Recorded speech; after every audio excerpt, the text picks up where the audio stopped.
when Danita came up with this idea of improving the advocacy of the private sector and enterprises, and we thought it was a great idea, and we decided something that we would like to support. Danita has a long history of supporting the grassroots, and we also have quite a long history for supporting business advocacy in a sort of a Pan-African context. And Ghana being one of our developing countries, we saw it fit to start the support to business advocacy also in Ghana. And I think when you look at the landscape in Ghana, you have more than 1,000 associations and private sector organizations. Danita was one of the development partners supporting our phase 1 to business advocacy, but that also included DFID and USAID. We had, I think, a very successful implementation of the phase 1, and that led into the second phase, which was supported by Danita and also USAID, and EU also came on board in the second phase of our support to business advocacy. The aim then was to improve the competitiveness of the enterprises in the private sector, and through improving the business environment and in close dialogue with the government. So the private sector, as said by the government of Ghana itself, is the engine of growth. And as an engine of growth, how can they make sure that the engine is well run and well oiled, as we may say? And one of the things that the private sector in Ghana needs to know how to do is how to advocate the government to help change bottlenecks that they may have. It's not something that Ghanaians are used to. The Business Sector Advocacy Challenge Fund has, through the use of evidence-based advocacy, resuscitated dying businesses in the private sector. All the support we are giving them expecting that at the end of the day, they have what they want in line with our objective. We have supported many associations. The fund has been quite successful. It has done a lot of things during phase 1, and these things were evaluated, and based on that we developed a second phase, which is a little bit more comprehensive also in terms of outreach. It was decided that having an office in Accra was not enough. We should also have an office in the northern part of Ghana, and in phase 2 the office in Tamale was established and opened I think in 2010.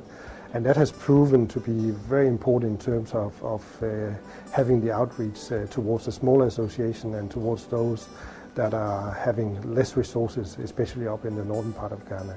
When Danita came up with this idea of BUSAC, of providing a way for businesses to increase their capacity for advocacy, we thought it was a great opportunity to work with the private sector directly.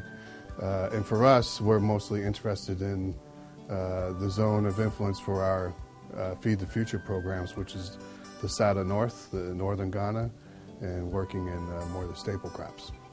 This is aimed at creating an enabling environment for businesses to exhibit their full potentials and also to compete with businesses on the international market. Swopa is one of such entities that has benefited from the strategic use of evidence-based advocacy. It is a women's organization set in 1997 by the founder, Melanie Kasisi. A year after my retirement from Ghana Education Service, so I went back to my village to help the women put up that. So I'm the founder of Swopa. Sirigu is known for pottery from time immemorial, and many people would come to buy pottery from Sirigu and resell it at the various markets around the region. Others also, the Sirigu women would normally take some of their pottery and take them to other villages to play barter. That is, they gave their pottery out for an exchange of millet or corn or rice for their family.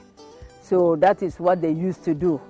Then we saw that gradually it was waning, because a woman could take a pot to the market to sell. By the end of the day, she would have to sell it for much less, because the end of the day was coming and she had no food for the people in the home, so she had to sell it at a throwaway price. She started initially with 54 women who are into basket weaving, pottery, and wall designs.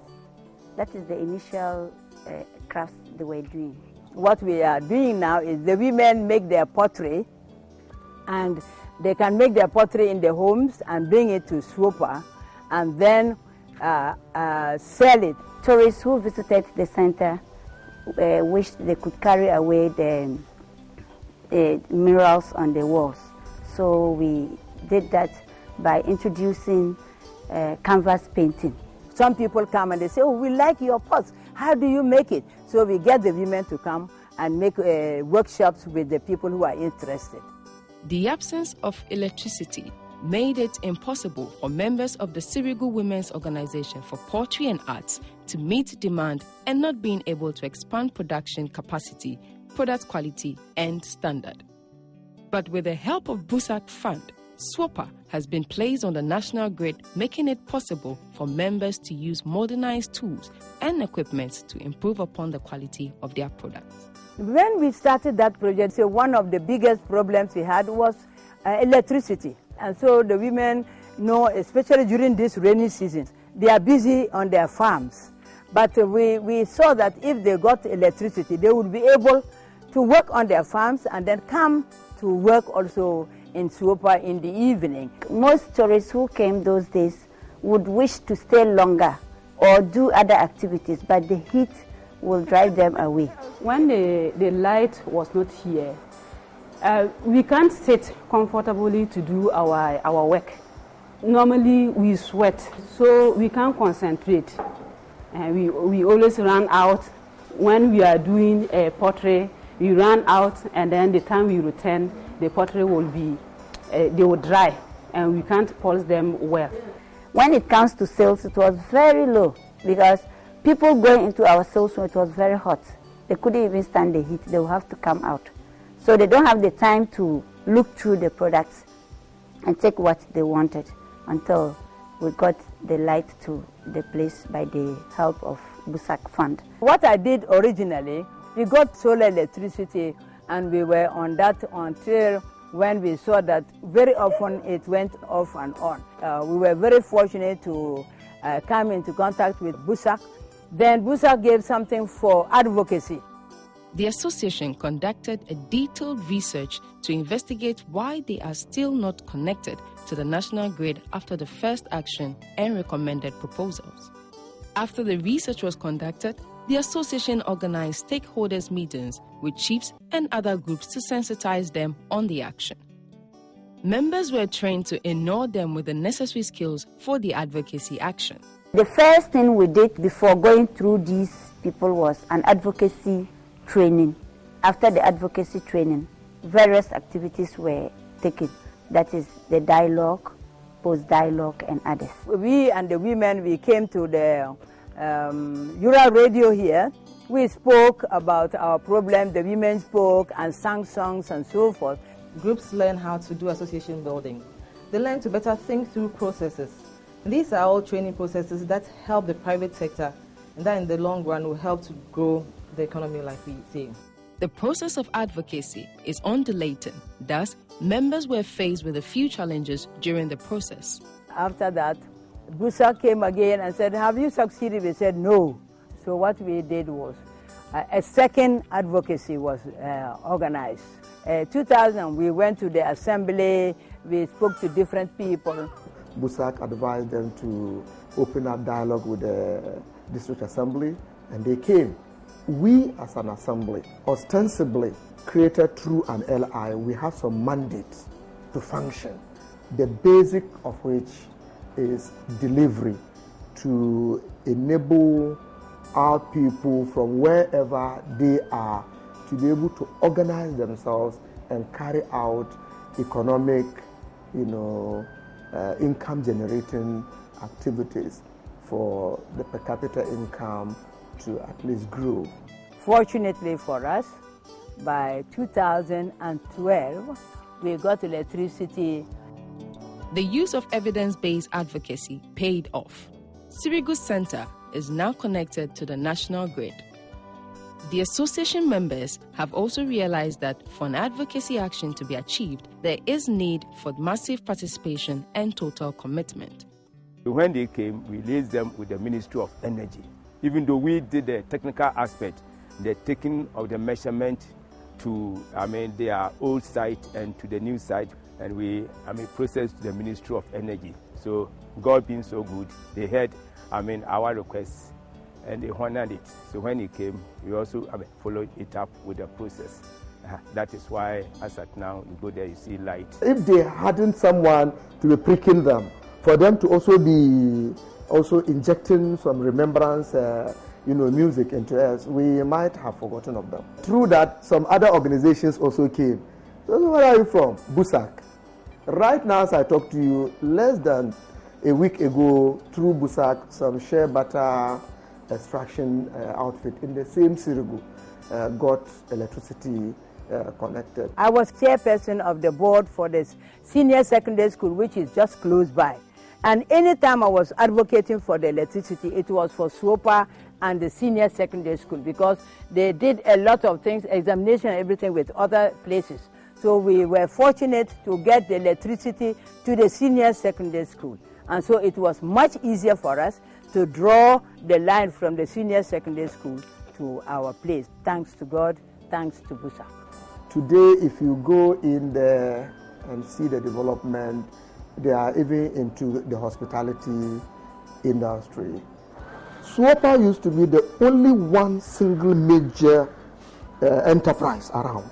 And from the time we came as a district to now, they've gone very high up.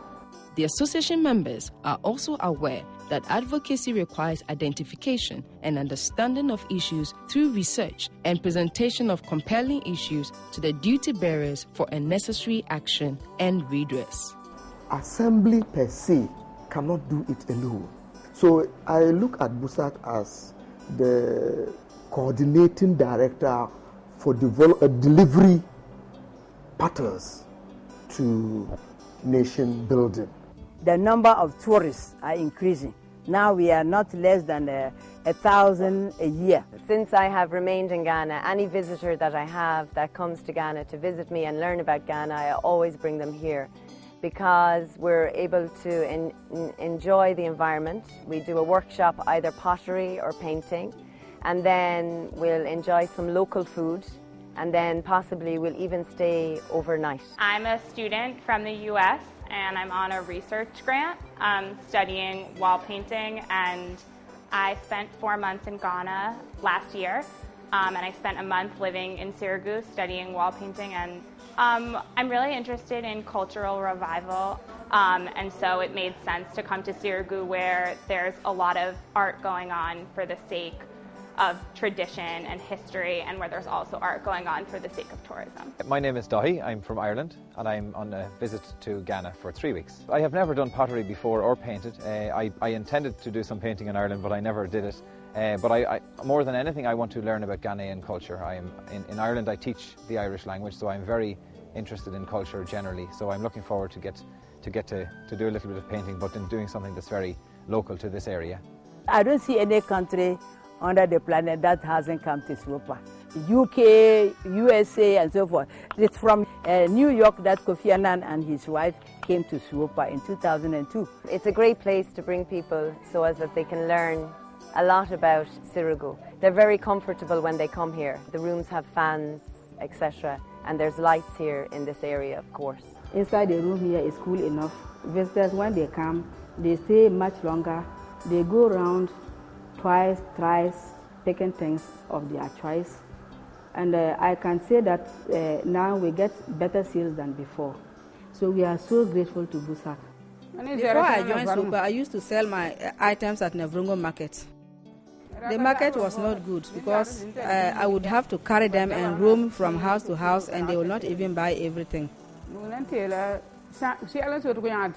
I'm not able to calculate how much I take in a month, but what I can say is that we get money very often from Swopa, as we didn't get in the past. I will thank BUSAC very, very much for what they have done for us by bringing us lights, for us to get more money, to take care of our families, to feed the children and do other things. We wish that one day they would come and give us another support. All of this has been made possible by the Business Sector Advocacy Challenge Fund, BUSAC Fund, with support from their development partners, namely Danida, USAID, and the EU. BUSAC Fund continues to create an enabling environment for businesses to be a part with colleague businesses on the international market. We are very excited and very proud of the project for how far it's come, especially for the fact that for the third time, an organization like CMNG has recognized them as a marketing group of the year. And we don't doubt that. It's always very nice in here in USAID when I come in the morning and pick up the newspapers and see an article. BUSAC supports ABC and E Group in this region to do XYZ. And I think that's what CIMG has tracked and seen that actually this group are able to express themselves and tell the world what they're doing and the achievements they're making in the industry. Congratulations to the team.